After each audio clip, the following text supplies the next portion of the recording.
Assalamualaikum warahmatullahi wabarakatuh. Kami dari kelompok 7 izin menampilkan lagu yang menjadi kearifan lokal bagi masyarakat Kalimantan Selatan.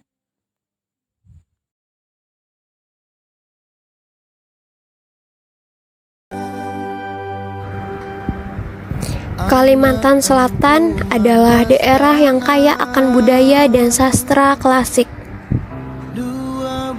Budaya dan sastra tersebut ada yang masih bisa ditemui sampai saat ini atau bahkan sudah punah ditelan zaman.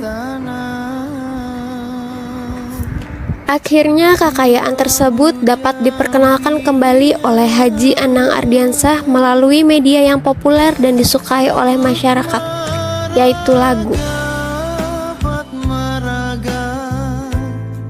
Lagu Kasih Putus di Lubuk Bading Sanak ini merupakan lagu daerah Kalimantan Selatan yang diciptakan oleh Haji Anang Ardiansah, yang mana beliau merupakan maestro pencipta lagu daerah Kalimantan Selatan. Dengan media lagu-lagu ciptaannya tersebut, Haji Anang Ardiansah mempunyai misi memperkenalkan dan melestarikan bahasa dan kebudayaan Banjar.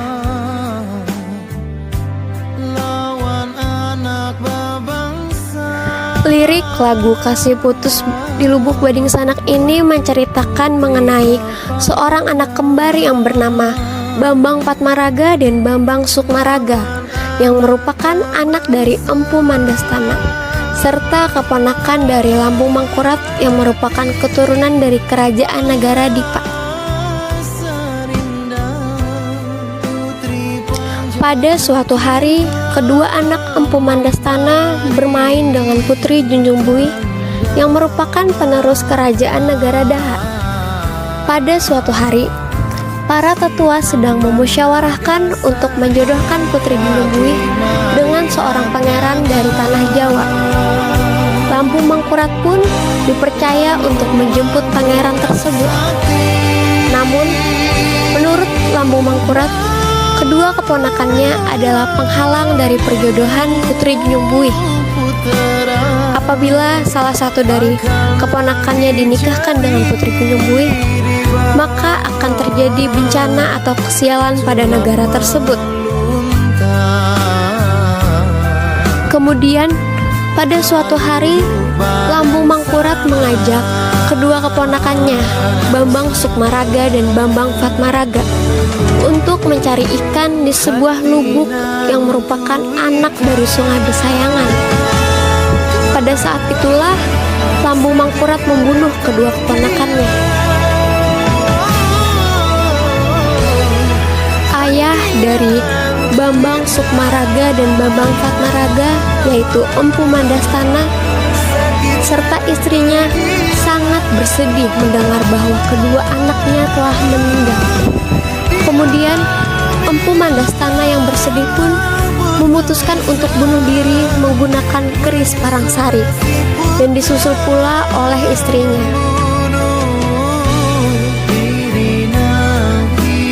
Kearifan lokal yang terdapat pada lagu ini adalah menggunakan bahasa suku Banjar dan menceritakan mengenai kepercayaan masyarakat Banjar mengenai asal-usul dan legenda dari kerajaan negara Dipa dan negara Daha.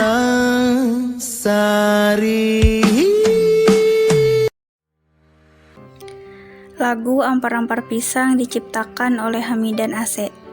Lagu Ampar-Ampar Pisang menceritakan proses pembuatan rimpi, makanan berbahan dasar pisang khas Kalimantan Selatan. Lagu ini pertama kali dinyanyikan oleh para mama yang sedang menjemur pisang di tengah teriknya matahari. Sebelum dijemur, pisang-pisang tersebut diiris tipis-tipis terlebih dahulu, kemudian disusun dalam sebuah tempat dan dijemur hingga matang. Pisang dapat disebut matang jika sudah mengeluarkan bau manis yang khas dan teksturnya mengeras. Di saat matang tersebut, biasanya pisang akan dikerumuni oleh hewan-hewan kecil. Warga Kalimantan Selatan biasa menyebutnya dengan bari-bari. Tak hanya hewan bari-bari, biawak pun ikut disebut dalam lagu Ampar-Ampar Pisang. Alasannya karena masyarakat setempat akan menakut-nakuti siapa saja yang sering dan suka mencuri pisang ketika masih dalam penjemuran. Biasanya yang mengambil pisang tersebut adalah anak-anak. Mereka akan mengambil dan memakan pisang-pisang yang dijemur, walaupun yang masak cuma satu pisang. Anak-anak tersebut memakan pisang dengan lahap seperti api memakan batang kayu.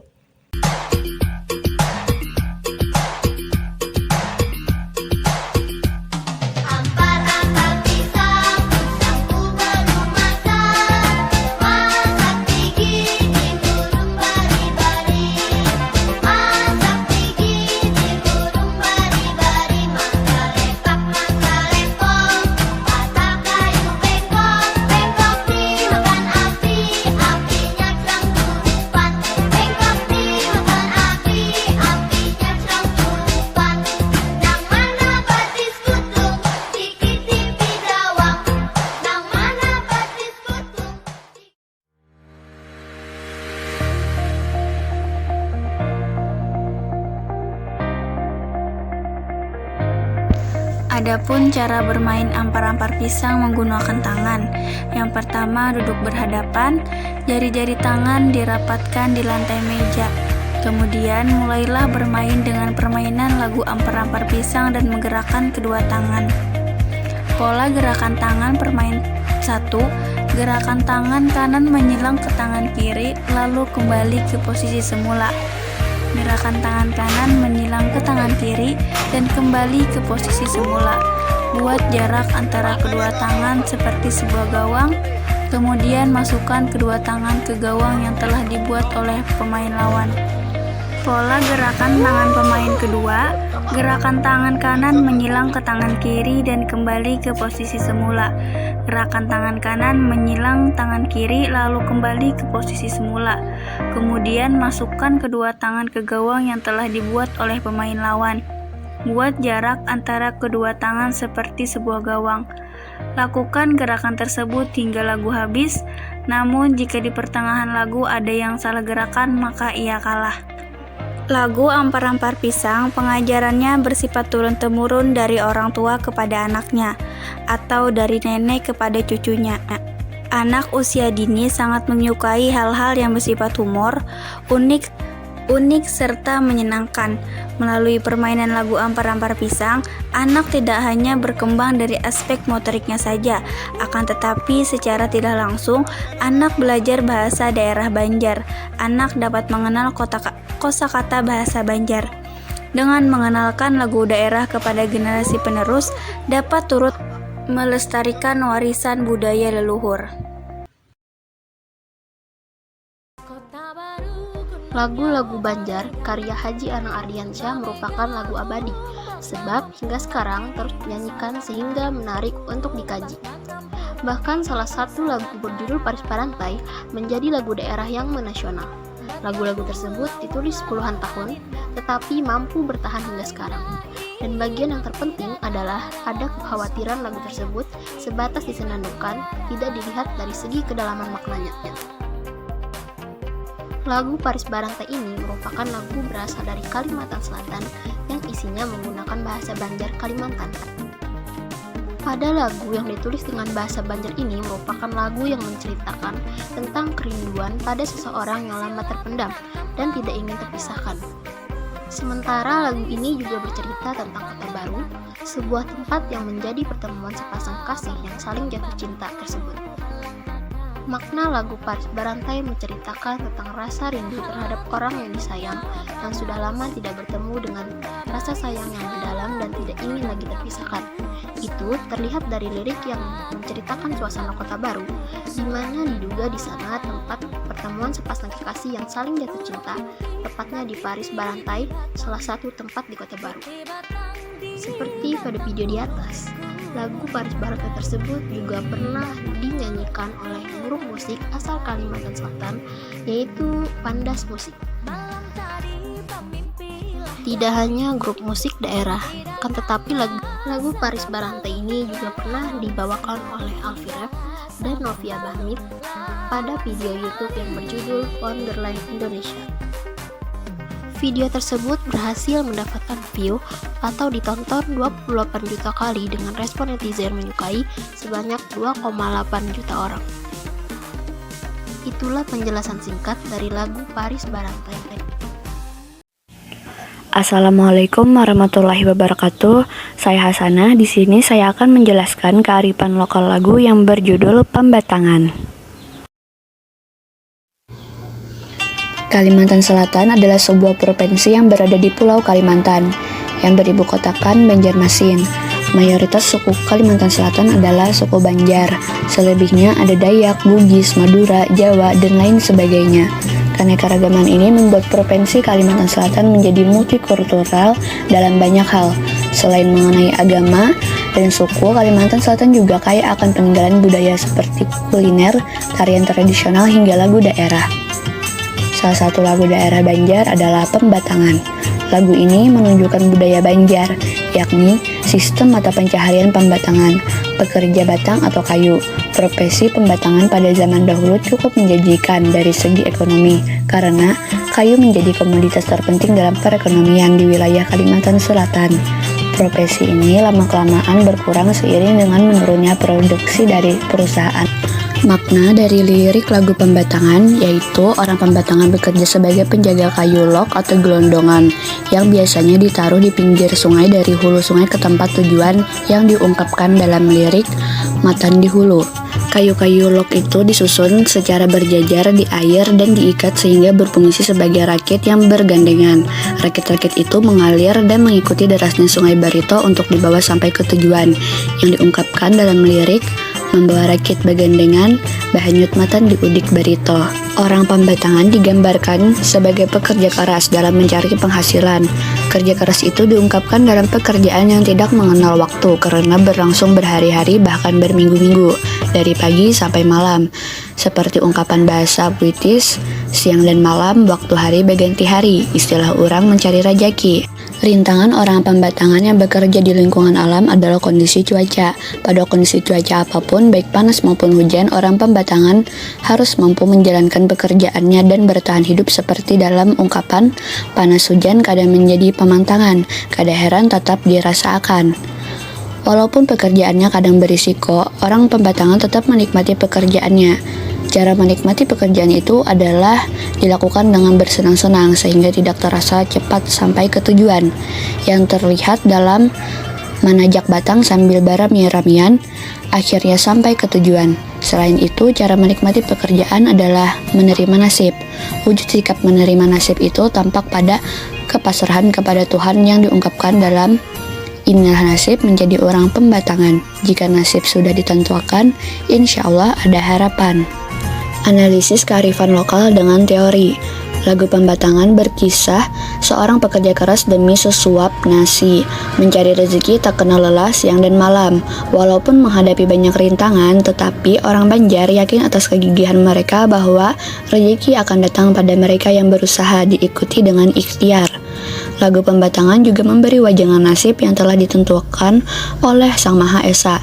Patut kita syukuri meskipun sebagai pekerja radang dengan hati yang ikhlas dan mengharapkan ridho dari Sang Khalik atas pekerjaan tersebut. Analisis kebermanfaatan kearifan lokal lagu tersebut bagi masyarakat yaitu menyeratkan bahwa perjalanan menuju hilir tak akan sepi dan lepas dari ujian dan tantangan. Ia harus melewati terik matahari siang yang mengurutkan kening dan menguras keringat, melewati gelapnya malam yang kadang membuat kita tersesat. Kadang pula ia harus melewati hujan yang membuatnya basah sekujur tubuh hingga bibir bergetar menahan dingin. Tetapi mereka bukan halangan melainkan sebuah tantangan yang harus ditaklukkan. Pada dua bait terakhir tercantum lirik, amun nasib sudah ditentukan, insya Allah ada harapan. Hal ini jelas sekali menyatakan bahwa sekeras apapun kita berjuang, setabah apapun kita menghadapi tantangan hidup, memasrahkan segala sesuatunya kepada Tuhan yang Maha Kuasa adalah sebuah kemutlakan. Kesimpulan dari lagu ini yaitu hidup adalah sebuah proses pencarian rezeki salah satunya. Tak selamanya mencari rezeki itu mudah. Seperti yang tersurat dalam penggalan lagu ini, siang dan malam, waktu hari berganti hari, istilah orang mencari rejeki kada terlepas lawan gawi, yang maknanya bahwa perjuangan dalam mencari rejeki adalah bekerja keras sepanjang hari. Panas hujan kadang menjadi pamantangan, kada heran tetap dirasakan. Meski kadang cuaca tak bersahabat, mereka tetap bekerja keras dan berusaha untuk memenuhi kebutuhan hidup. Amun nasib sudah ditentukan, insya Allah ada harapan. Meskipun nasib manusia sudah ada yang menentukan, insya Allah masih ada harapan untuk merubahnya menjadi yang lebih baik. Sekian dari saya dan terima kasih. Lagu Kembang Goyang merupakan penanda bahwa nilai budaya yang dominan terdapat adalah nilai budaya mengenai hakikat dari hubungan manusia dengan sesamanya, yaitu kepercayaan, karena pada lirik lagu pencipta memberikan tanda tentang kegiatan adat yang dilaksanakan oleh masyarakat Banjar sebelum melaksanakan resepsi perkawinan, seperti batimu, mandi mandi, yang merupakan penanda dari lirik tersebut. Sedangkan penanda tentang nilai budaya paling sedikit pada lirik lagu Kembang Goyang ialah nilai budaya mengenai hakikat dari karya manusia. Berdasarkan data-data yang dikumpulkan, nilai budaya yang dimaksud yaitu pernikahan, mata pencahaya, dan permainan. Nilai budaya pernikahan yang ditampilkan dalam lagu Ahmad Diansah ada dua, yaitu berdasarkan masyarakat dan pernikahan. Jodoh yaitu masyarakat telah ditentukan oleh Tuhan, sehingga para pemuda yang belum menikah selalu menasihati agar tidak terlalu khawatir. Secara berlebihan, karena jodoh kadang berasal dari orang yang tidak terkenal, seperti teman atau tetangga. Karena pernikahan merupakan bentuk budaya yang jelas terlihat secara fisik, sehingga keberadaan itu terus dikatakan secara berkelanjutan.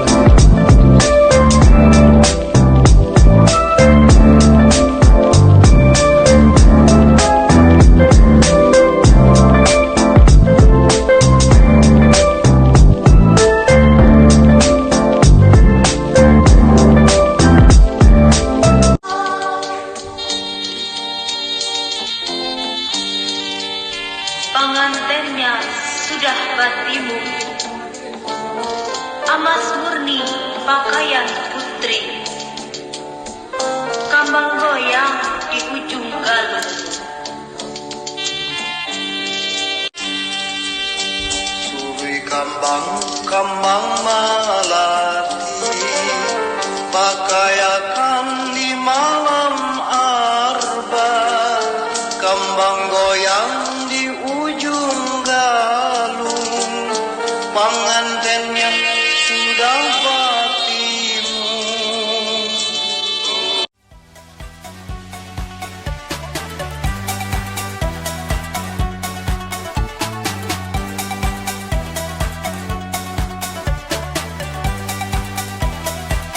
Sapu tangan babuncu empat, sabuncunya dimakan api,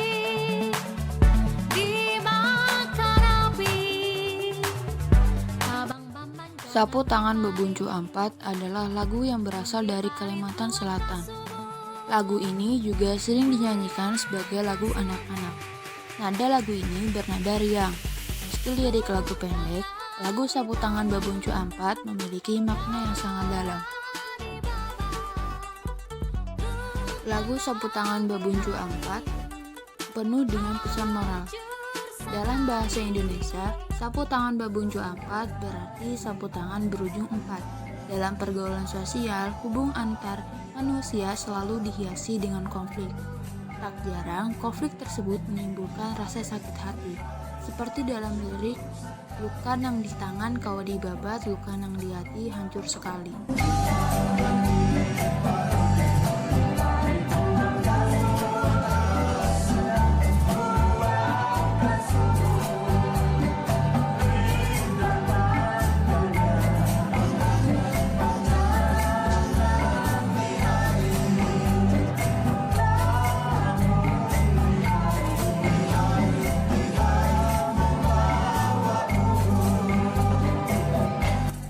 Lagu ini berpesan untuk berhati-hati agar tidak menyakiti hati orang lain. Namun, bila di pihak yang tersakiti, lagu ini menceritakan agar jangan sampai disimpan. Sakit hati harus dibuang karena akan membebani sepanjang hayat. Dengan lagu ini, manusia diingatkan untuk saling mengasihi dan saling memaafkan.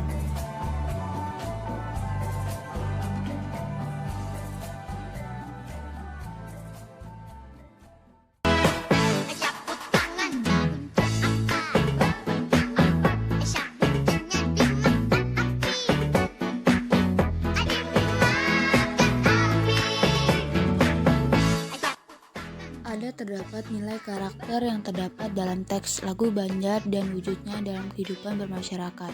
Yang pertama ada religius, merupakan sikap dan perilaku yang patuh dan taat terhadap ajaran dan perintah dari agama. Yang kedua ada jujur, merupakan salah satu sifat terpuji.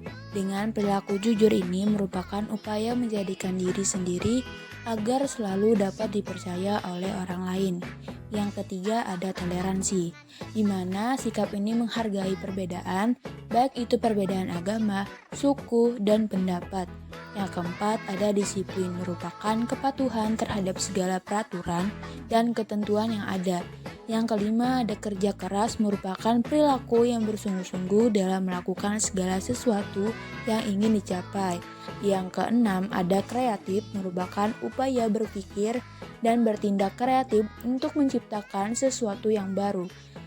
Yang terakhir ada mandiri, merupakan sikap tidak bergantung terhadap pertolongan orang lain dalam segala hal.